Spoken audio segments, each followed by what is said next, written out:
Pemirsa setia Agama Pos, hari ini kita masih di Kalimantan Tengah. Sekarang kita sudah berjumpa dengan salah satu tokoh politik di Kalimantan Tengah ini. Beliau asli Kaharingan, asli Dayak, dan sekarang memimpin sebagai Ketua DPD PDI Perjuangan Kalimantan Tengah. Ini dia, kita sambut Bapak Dr. Andes Arton S. Dohong. Betul ya, Pak ya? Betul, betul. Nah, apa kabar nih Pak? Baik, dan terima kasih.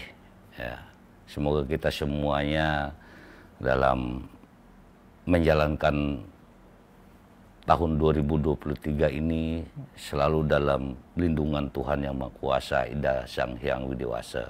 Ya. Sehingga kita bisa rukun, damai, apalagi ini kan sudah masuk ke tahun-tahun politik. Kita selalu berdoa semoga negara kita ini damai, aman, tentram, dan selalu sejuk. Dan sukses penyelenggaraan pemilu tahun 2024 nanti. Amin. Semoga semuanya tadi seperti apa yang dikatakan Pak Arton, sukses dalam pemilu maupun dalam kehidupan sehari-hari kita, Pak ya. Nah, dengan beliau nanti, dengan Pak Arton, kita akan ngobrol terkait persiapan nih PDI Perjuangan, terutama di Kalimantan Tengah untuk menghadapi tahun pemilu 2024 yang hari ini sudah sangat panas, Pak ya. Sudah mulai panas. Sudah panas sudah sekali. Panas. Nah ini Bapak Arton, ini sebagai Ketua PDI Perjuangan Kalimantan Tengah ini sejak kapan, Pak? Saya berdasarkan surat keputusan DPP PDI Perjuangan Pusat itu sejak tahun 2019. 2019. Ya, jadi berakhir itu nanti di 2024. Tapi jauh sebelumnya, kalau boleh saya ingin menjelaskan sedikit tentang sejarah kepartaian di PDI Perjuangan ini. Saya mulai masuk PDI Perjuangan ini sejak tahun 98. Oh, iya. Tahun 1998 di pemilu 1999 itu saya hanya sebagai pendukung partai PDI Perjuangan waktu itu. Kemudian di tahun 2000, persis tahun 2000, saya menjadi pengurus DPD PDI Perjuangan Provinsi Kalimantan Tengah. Nah, berakhir saya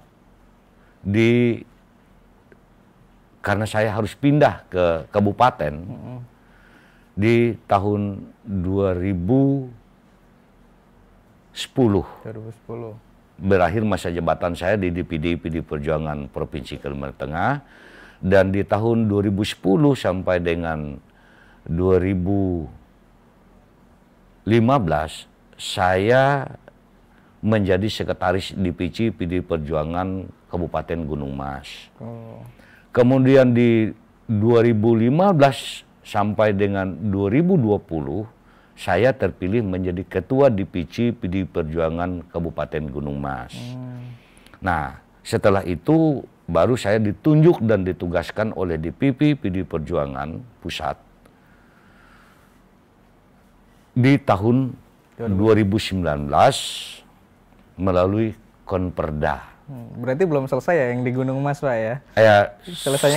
Selesai juga, karena sampai periode 2020 gitu. Oke. Nah, 2020. Ini pemirsa setia Agama Pos ini juga harus tahu bahwa beliau ini mantan bupati, Pak ya?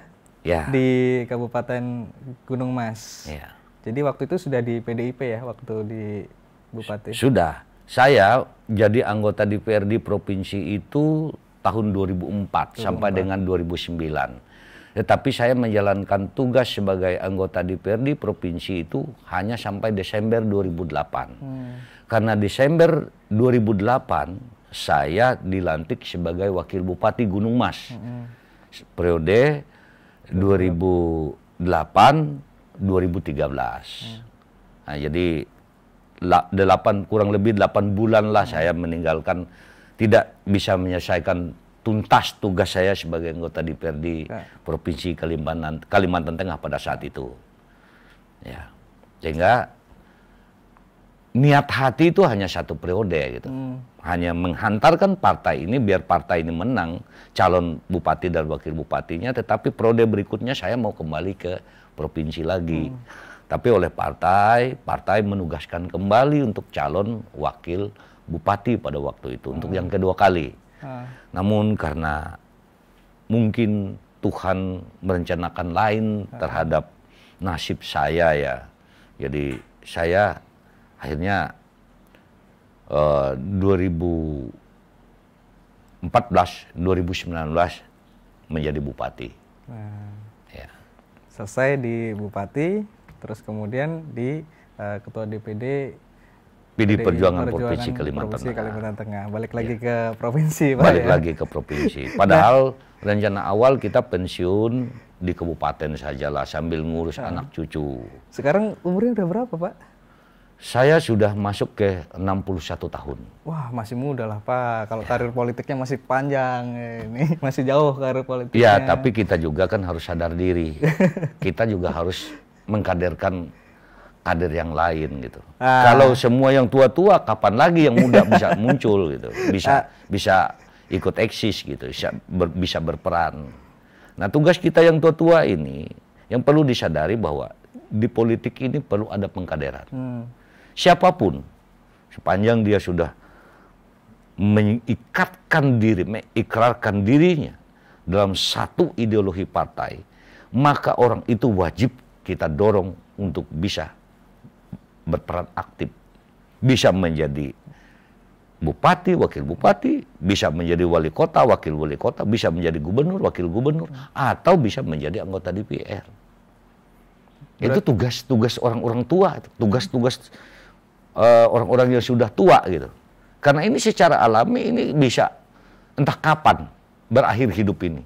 Kalau kita tidak punya kader, karena partai ini kuncinya adalah bagaimana partai ini mengkaderkan kadernya untuk bisa menjadi pemimpin. Jadi bukan hanya semata-mata pribadi yang sukses, tapi kesuksesan seseorang itu bagaimana dia mengkaderkan kader yang lain tanpa melihat suku, tanpa melihat agama, tanpa melihat apa. Tapi sepanjang kader itu sudah mengikrarkan dirinya untuk bersama-sama berjuang demi kepentingan negara dalam partai PD Perjuangan ini menjadi kewajiban kita untuk memberikan kesempatan, peluang, waktu, tempat, kedudukan untuk bisa. Yang muda-muda. Berarti ya, di Kalimantan Tengah ini banyak kader muda dong yang ini berproses. Untuk struktur itu masih agak terbatas. Ya karena terus terang saja kita juga agak kesulitan. Karena di Kalimantan Tengah juga anak-anak muda ini kayaknya ya mungkin agak kurang selera dalam politik. Masih belum termotivasi. Belum ada tersentuh barangkali. Nah oleh sebab itu menjadi tugas kita semua. Karena di politik ini yang perlu dipahami oleh generasi muda ini bahwa negara kita ini melahirkan pemimpin itu melalui proses politik. Jadi kalau kader atau kalau masyarakat itu anti dengan politik, bagaimana kita bisa melahirkan kader yang pemimpin yang baik? Betul. Dan menjadi kader salah satu politik itu tidak gampang. Karena yang pertama harus dipahami adalah ideologi partai itu sendiri. Jangan asal masuk, tapi pahami betul ideologinya. Kemudian anggaran dasar, anggaran rumah tangga partai itu sendiri. Nah, itu yang perlu. Nah, setelah dipahami ideologi partai ini, ideologi Pancasila atau ideologi apa itu. Nah, kita patut bersyukur dan berterima kasih dengan founding father kita yang melahirkan PDI ini dan PD Perjuangan. Bahwa ideologi PD Perjuangan itu sudah luar biasa. Ideologinya adalah Pancasila. Dan artinya bahwa PD Perjuangan memandang negara ini perlu di samping ideologi negara, juga partai juga harus punya ideologi yang sama gitu. Maunya itu jangan berbeda-beda.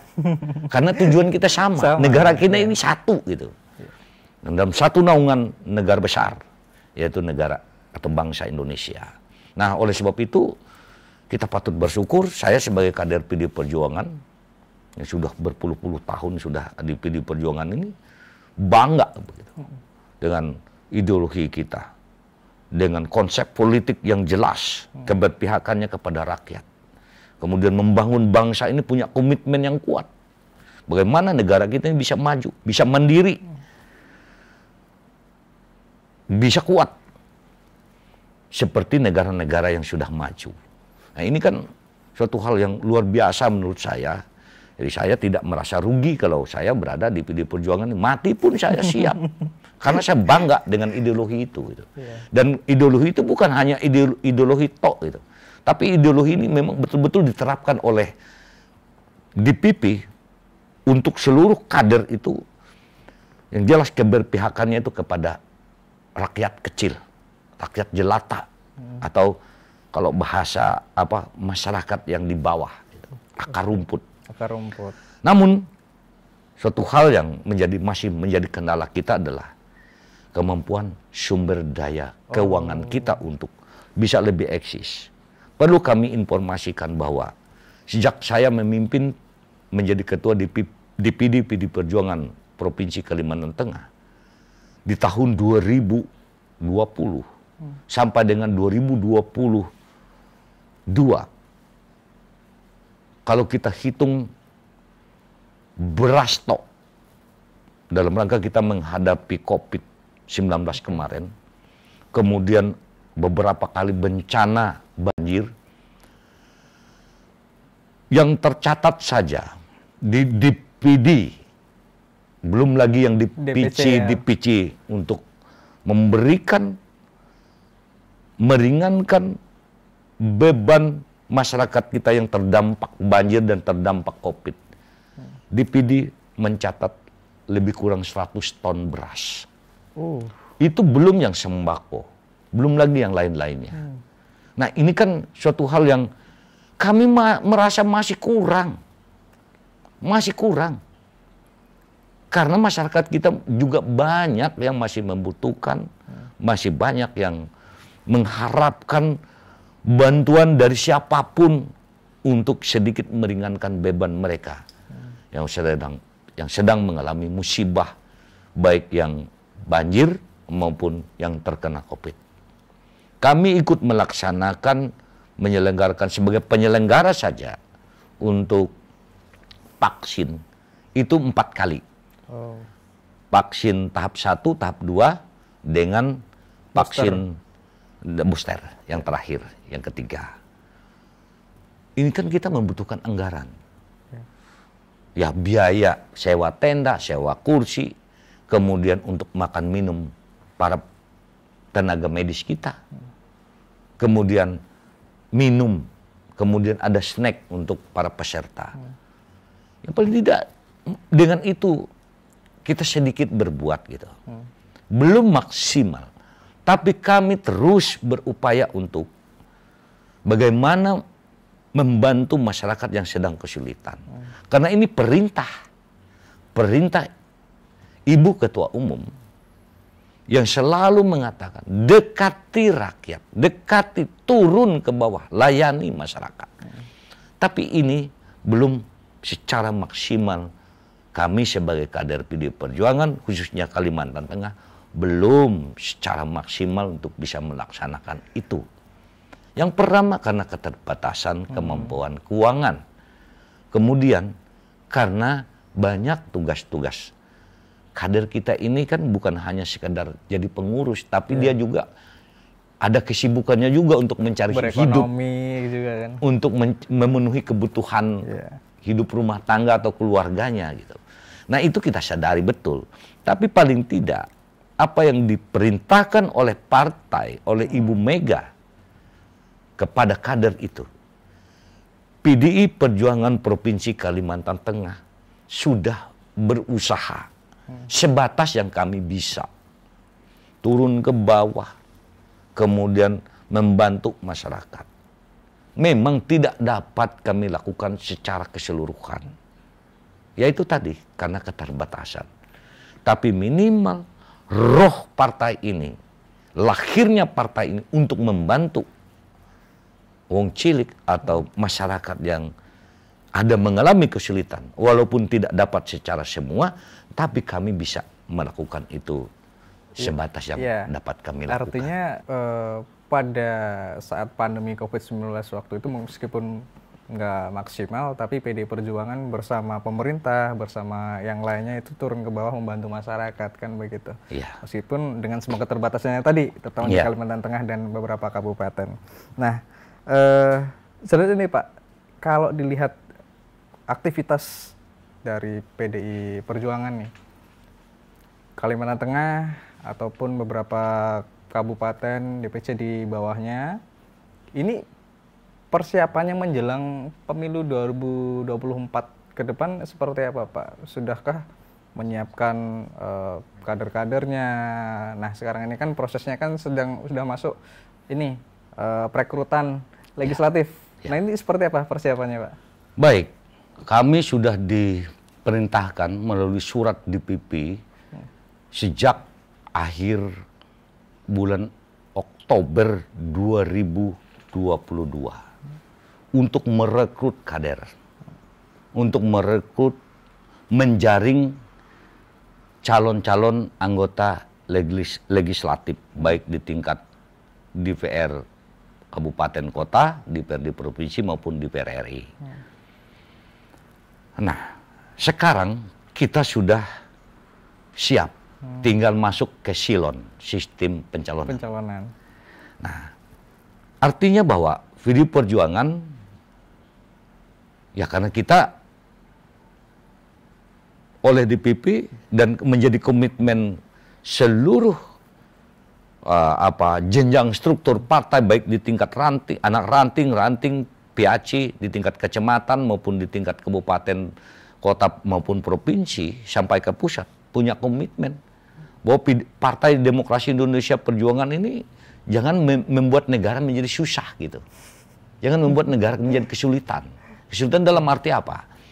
PDI Perjuangan harus selalu siap untuk mentaati, mematuhi perintah melalui peraturan perundang-undangan. Jadi kami jauh sebelumnya sudah melakukan penjaringan bakal-bakal calon. Jadi ketika sudah diumumkan mau pendaftaran di KPU, kita sudah siap jauh sebelumnya. Jadi kami sekarang ini tinggal menunggu memasukkan momen untuk masuk ke silon. Jadi sudah siap. Jadi semua kabupaten provinsi RI udah ada semua berarti namanya. Sudah siap semua. Sudah 100%. Dapil udah lengkap semua. Sudah 100%. Wah, luar biasa. Dan itu patut mengembirakan kita. PDI Perjuangan itu berusaha keras untuk sedikit mengurangi porsi yang sudah agak usia 50 ke atas, untuk ngambil porsi yang ada yang 20 ke atas. Artinya 45-50 ke bawah lah, sampai dengan usia 21 tahun. Masih golongan muda lah gitu. Ya kita ambil yang milenial lah. Karena begini, kita melihat sekarang masa usia-usia 21 sampai dengan 30 atau 40 itu kan adalah masa-masa yang lagi punya energi ya. Punya power, punya kemampuan untuk berpikir, punya kemampuan untuk bekerja, untuk untuk punya inisiatif. Nah, inilah pemikiran partai itu bahwa milenial itu penting. Karena mereka di samping kita memiliki aset, negara punya aset, rakyatnya yang usia begitu itu, harapan kita bahwa mereka ini bisa mengeksploitasi kemampuannya, berkonsentrasi untuk ikut bersama-sama membangun negara ini, khususnya Kalimantan Tengah. Berarti kalau untuk ini kan artinya PDI Perjuangan Kalimantan Tengah ini masih banyak diminati oleh politisi-politisi muda ataupun tokoh-tokoh yang ingin berkecimpung di politik, kan begitu Pak? Iya. Tapi sebenarnya target sendiri dari PDI Perjuangan Kalimantan Tengah itu apa untuk pemilu 2024? Yang pertama, kalau kita melihat dari persiapan partai PDI Perjuangan ini memang sudah siap. Artinya tidak hanya sekedar untuk berharap menang, mencapai target. Tapi kita jauh hari itu sudah mempersiapkan. Dan kita sudah memperkenalkan yang namanya partai ini dengan berbagai macam kegiatan. Yang tentunya ini semua adalah untuk memperkenalkan partai ini kepada masyarakat. Bahwa PDI Perjuangan tuh begini. Tidak seperti yang dijelek-jelekan orang, PDI Perjuangan tuh orang PKI dan segala macam, komunis. Dan sering kita dijelek-jelekan. Kita dihina-hina. Dihantam dengan badai besar. Kita buktikan bahwa PDI, Partai Demokrasi Indonesia Perjuangan ini adalah aset negara, aset bangsa, yang tentunya punya keinginan kuat untuk membangun, memajukan negara ini. Nah, oleh sebab itu, PDI Perjuangan betul-betul siap dalam menghadapi pemilu legislatif 2024. Berarti siap hat-trick ya? Siap. Siap 3 kali menang, Pak ya? Siap. Di Kalimantan Tengah. Di Kalimantan Tengah kita siap. Nah, bahkan secara nasional pun kita siap. Kita siap. Ya, kita siap. Luar biasa. Berarti kalau kita lihat-lihat kemarin struktural di di legislatif di Kalimantan Tengah ini bisa dibilang banteng atau PDI Perjuangan ini penguasa nih di Kalimantan Tengah. Iya. Karena memang dominan kan Pak ya. 2019 kemarin di Kalimantan Tengah menang ya. Iya. PDI Perjuangan. Dan sekarang untuk pemilu 2024 udah siap hat-trick untuk menang lagi. Ya, jadi begini ya. Semua partai itu punya keinginan yang sama untuk menang, untuk merebut kekuasaan. Karena hanya melalui pemilihan umumlah untuk melegitimasi kekuasaan itu. Melalui pemilihan umumlah adalah forum atau wahana yang resmi untuk memperoleh kekuasaan. Seluruh partai punya keinginan yang sama. Iya, betul. Hanya saja kebetulan PDI Perjuangan ini betul-betul ini memang milik rakyat. Tapi untuk legislatif sendiri untuk DPRD provinsi deh, ini targetnya berapa kursi Pak untuk ini 2024? Kalau kita melihat hasil pemilu tahun 2014 ya, mestinya kita di pemilu 2024 ini kita itu minimal 15 kursi. Dari total berapa kursi? Dari total 45 kursi. Berarti 30% ya, 30 ya. sekian persen. Kenapa saya katakan demikian? Karena rata-rata setiap daerah pemilihan itu selalu ada sisa suara. Dan sisa suara ini ada yang selisih sedikit. Hanya selisih 2.000 atau 1.000 atau 3.000.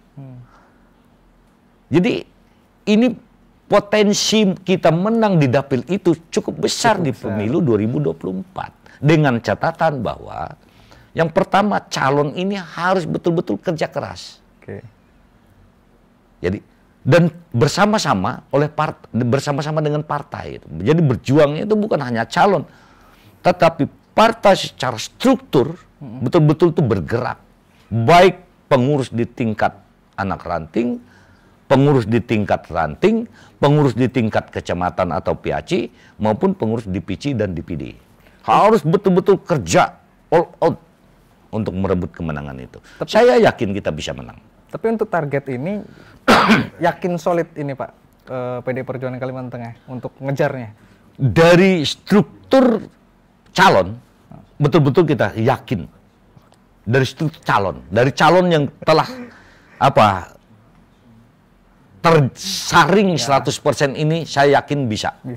Bisa. Luar biasa. Mudah-mudahan bisa lebih dari 15 kursi. Mudah-mudahan bisa lebih untuk Kalimantan Tengah. Jadi sudah bener lah kalau kita labeli, kalau Gemapos labeli bahwa di Kalimantan Tengah ini banteng penguasa bumi Pancasila seperti itu. Tapi ini Pak, lanjut nih Pak ya. Ya. Mungkin ini memang isu nasional, tapi kemudian saya pikir setiap daerah pasti hal ini muncul, isu ini muncul, pertanyaan ini muncul, dan persoalannya di internal juga pasti ada kalau saya lihat ya, karena memang PDI sampai hari ini belum menentukan siapa yang menjadi calon presidennya yang akan diusung dalam 2024. Ada 2 nama yang muncul, tapi kemudian ini masih debatable kan seperti itu. Di internal seperti apa saya juga tidak tahu, dan di Kalimantan Tengah menyikapi soal antara 2 yang muncul, tokoh yang muncul antara Mbak Puan sama Mas Ganjar. Kalau di Kalimantan Tengah seperti apa Pak? Ini kita bicara ya terkait dengan wacana atau isu yang berkembang selama ini. Isu politik itu adalah ada 2 nama. Tapi itu yang penting bagi kami sebagai struktur partai adalah kader PD Perjuangan. Oke. Bagi kami sesuai dengan surat DPP untuk membatasi kewenangan-kewenangan atau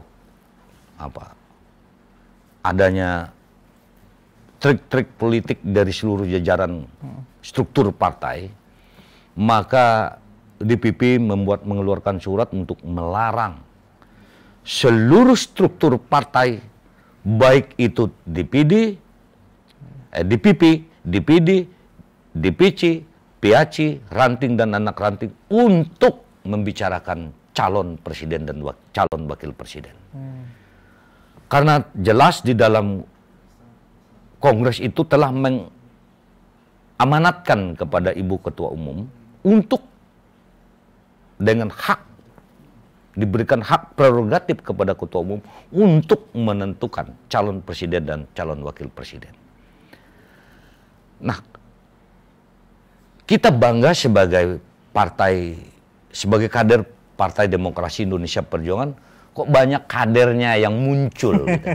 Banyak sekali. Dan itu kebanggaan luar biasa bagi kita. Bangga luar biasa. Artinya, inilah ada sebuah keberhasilan PD Perjuangan untuk mengkaderkan calonnya itu untuk menjadi pemimpin nasional. Bangga luar biasa kita. Dan ini mungkin ke depan tidak hanya 2 atau 3, 4, mungkin bisa 10 atau berapa orang yang muncul yang nantinya akan tersaring dengan secara alamiah berdasarkan dukungan masyarakat, sehingga kader PD Perjuangan ini betul-betul punya punya resiko, punya tanggung jawab ketika amanah itu diberikan oleh rakyat kepada kader PD Perjuangan itu. Artinya PD Perjuangan Kalimantan Tengah patuh sama instruksi partai. Ya. Soal jangan dulu lah ngomongin soal presiden atau siapapun, nanti itu biar keputusan DPP terutama Ibu Ketum.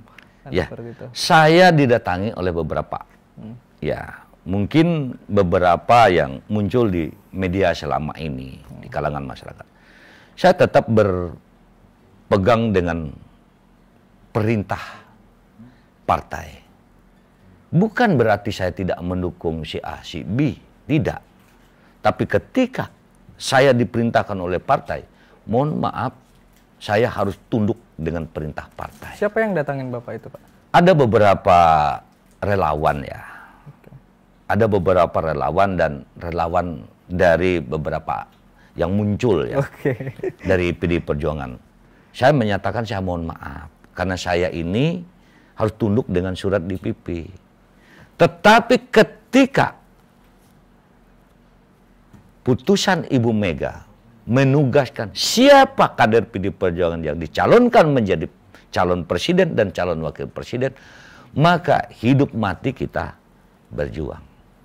Jadi sudah tidak ada lagi bicara masalah perasaan. Tidak ada lagi, oh saya ingin dukung si A, saya ingin dukung si B. Tidak ada lagi. Bulat mendukung, dan melaksanakan dengan patuh taat perintah Ibu Ketua Umum. Jadi, Itulah kader yang sesungguhnya. satu suara, Pak, ya. Ya, satu suara. Harus. Karena kita sudah mendeklarasikan diri kita sebagai kader PDI Perjuangan, maka kader PDI Perjuangan itu sama dengan Ibu Mega. Karena Ibu Mega adalah Ketua Umum. Ya. Apalagi kata Bu Mega terakhir waktu itu kan, nanti calonnya itu pasti dari kader. Gitu. Ya, kan, kita beliau kan bersyukur. bilangnya begitu. Kita bersyukur kalau Ibu bisa menugaskan kadernya untuk calon presiden dan calon wakil presiden. Jadi, kita bersyukur. Siapapun instruksi DPP yang sudah deklarasikan pasti didukung di Kalimantan Tengah. Ya, karena begini. Siapapun yang menjadi pemimpin partai tingkat pusat, tingkat provinsi maupun kabupaten, partai ini kan dibangun dengan biaya mahal.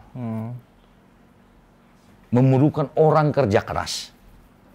Tidak tahu siang, tidak tahu malam. Kok masa iya kita milih kader lain? Ya kan?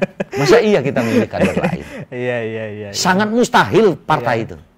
Karena partai ini dibangun, apalagi PDI Perjuangan punya sejarah berbeda dari partai-partai yang lain. Sangat luar biasa. Sejarah sehingga partai PDI Perjuangan ini bisa sampai seperti ini nih. Ada yang meninggal dunia, nyawa, darah, harta benda, hinaan, cemoohan, fitnah untuk PDI Perjuangan. Semakin kita PDI Perjuangan ini kuat, semakin besar angin menghantamnya. Yeah.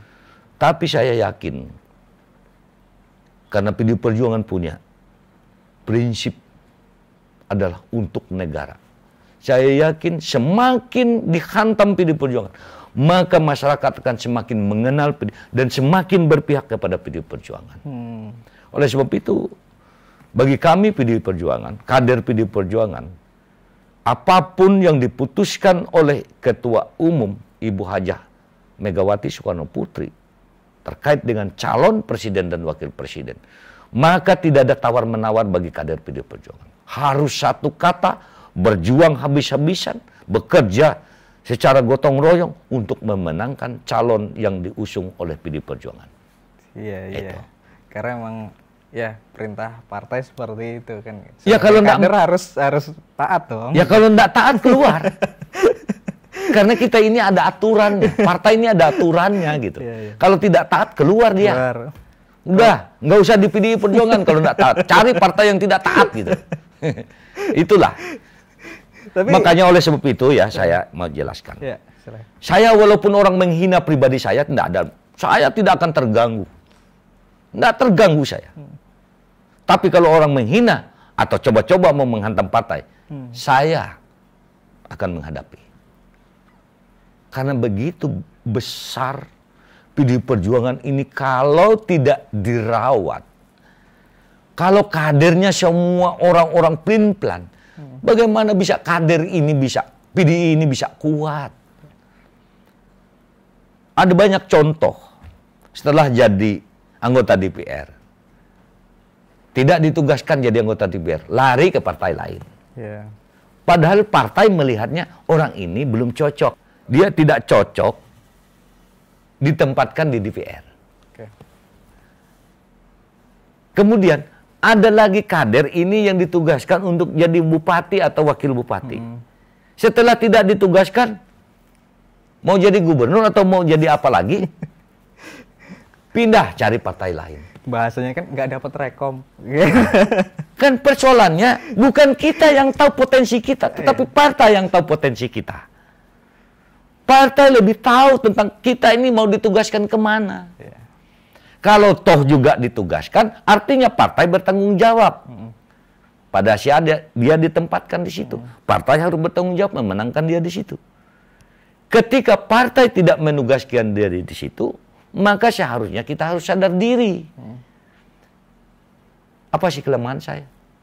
Mungkin saja kita ini hanya hidup menikmati kenyamanan selama kita menjabat. Mohon maaf, ada banyak kader ini yang sudah berada pada zona nyaman itu, lupa dia dengan partai. Dia lupa. Tapi ketika partai sudah tidak merekom dia, ngamuklah dia, proteslah dia, apa salah saya? Padahal dia tidak sadar. Selama dia menjadi menjadi petugas partai baik di eksekutif maupun di legislatif, dia lupa. Loyal tidak dengan partai, berkontribusi tidak dia dengan partai. Bagaimana partai bisa kuat kalau anggota DPR atau bupati, wali kota atau gubernur tidak berkontribusi untuk memperkuat partai ini? Tapi di Kalimantan Tengah nggak ada kan kader begitu, Pak? Oh, ada. Ada. Itulah saya dapat nyatakan ada beberapa orang yang sudah lari. Lari. Padahal begitu besar kepercayaan partai menugaskan dia di situ agar dia bisa berbuat maksimal untuk bagaimana mengangkat partai ini sehingga partai ini dirasakan kehadiran kadernya itu, kehadiran partai itu di tengah-tengah kehidupan masyarakat. Betul. Tapi dia lupa. Ya terkesan nyaman lah sudah di ruang nyaman, zona nyaman itu, pura-pura ini itulah. Ada banyak. Saya mungkin kalau berbuat begitu juga, saya mungkin tidak jadi ketua DPD. Tapi saya selama saya jadi ketua DPC, silahkan ditanya orang DPC di Gunung Mas, bagaimana saya berbuat dengan masyarakat. Ya kebetulan saya tidak pernah, tidak, ya walaupun saya punya kelemahan ya selama saya di Gunung Mas, ada banyak kelemahan. Tapi saya selalu hadir dengan roh partai.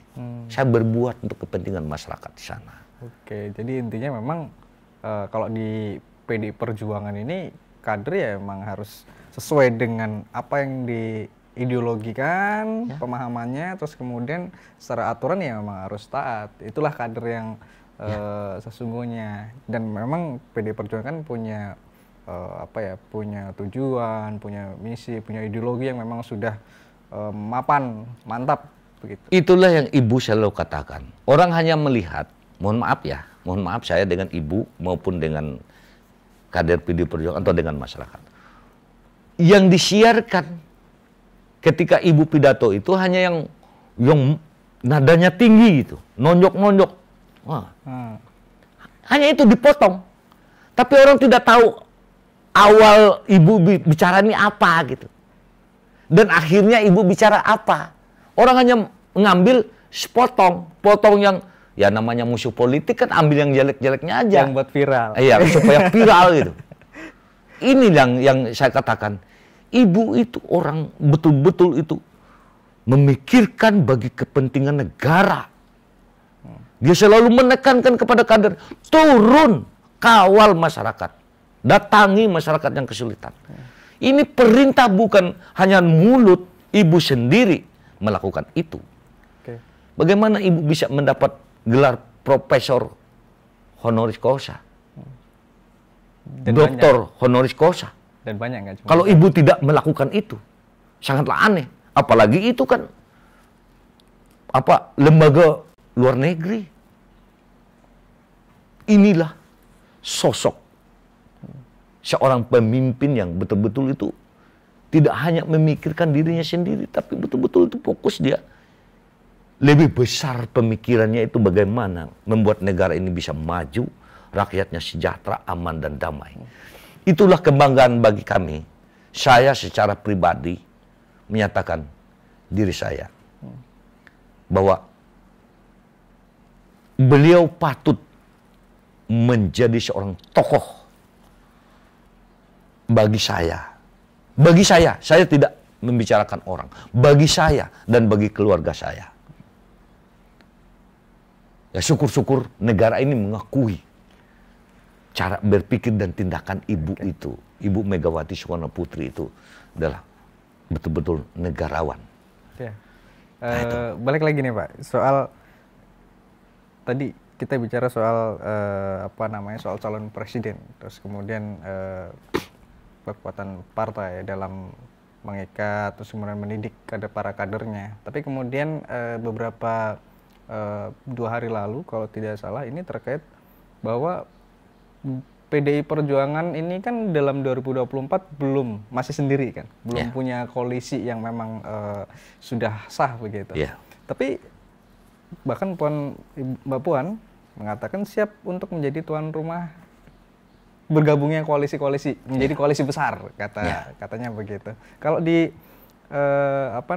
yang dalam perkataannya itu ada koalisi KIB sama koalisi Kebangkitan untuk Indonesia Raya. Di sana ada beberapa partai-partai besar gitu. Kalau menurut Bapak di Kalimantan kira-kira bisa nggak begitu berkoalisi begitu?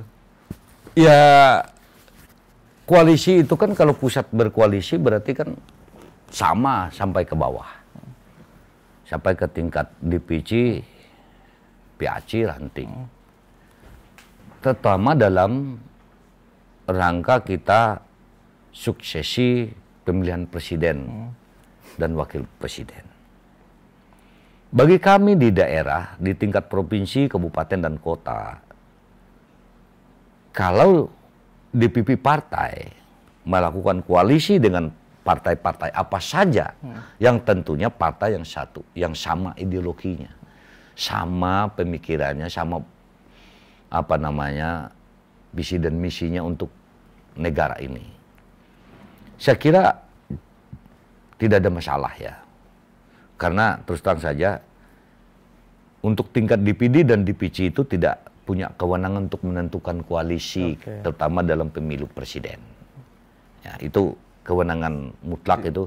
Kalau DPP sudah berkoalisi dengan partai-partai, apa saja partainya, maka tingkat DPD maupun DPC juga harus sama. Ya, artinya di Kalimantan Tengah ini nggak ada persoalan ya? Nggak ada persoalan. Perjuangan dengan partai-partai yang lain ya, tidak ada masalah. Nah. Ya, pemirsa setia Gema Pos, ini luar biasa sekali diskusi kita dengan Pak Arton ini. Kalau kita teruskan Pak Arton ini masih banyak sekali pasti yang keluar ini ilmunya dari Pak Arton, pengalamannya, terus kemudian ide-idenya ini pasti banyak sekali yang masih akan keluar. Tapi kemudian kita batasi dulu Pak Arton, siapa tahu nanti kita bisa ngopi-ngopi lagi, kita bisa diskusi lagi ke depan, nanti tim Gema Pos bisa sampai lagi ke Kalimantan Tengah, pasti nanti mengundang Pak Arton lagi untuk diskusi, untuk ngobrol. Iya. Nah, saya pada intinya, sebagaimana yang sering saya katakan dengan masyarakat itu, hidup ini suatu kebahagiaan yang luar biasa kita bisa lakukan kalau kita itu bisa melakukan komunikasi dengan siapa saja. Cuman saya memang agak terbatas sekarang dengan partai-partai politik karena sering itu bikin masalah, bikin otak ribet. Jadi saya agak menghindari gitu komunikasi-komunikasi yang terlalu akrab dengan partai. Karena kita juga cuma kamuflase gitu. Ya, akrab cuma di luar aja gitu. Tapi dalam program kita kan tidak bisa akrab gitu. Dalam suksesi kita tidak bisa akrab. Karena masing-masing untuk memperjuangkan kepentingan partainya masing-masing. Ya itu. Jadi bagi kita ya seperti itu. Tapi bagi masyarakat, terhadap masyarakat, prinsipnya bahwa kader PD Perjuangan itu harus betul-betul bisa menyesuaikan diri dengan tempat, ruang, dan waktu. Luar biasa. Bisa. Sekali lagi terima kasih Pak Arton. Ya, semoga kita bisa ketemu lagi nanti, diskusi lagi. Oke, pemirsa Setia Gema Pos, sampai jumpa lagi di lain kesempatan. Jangan lupa untuk selalu ikuti channel kita, komen, like, dan subscribe. Terima kasih. Sampai jumpa. Merdeka! Merdeka!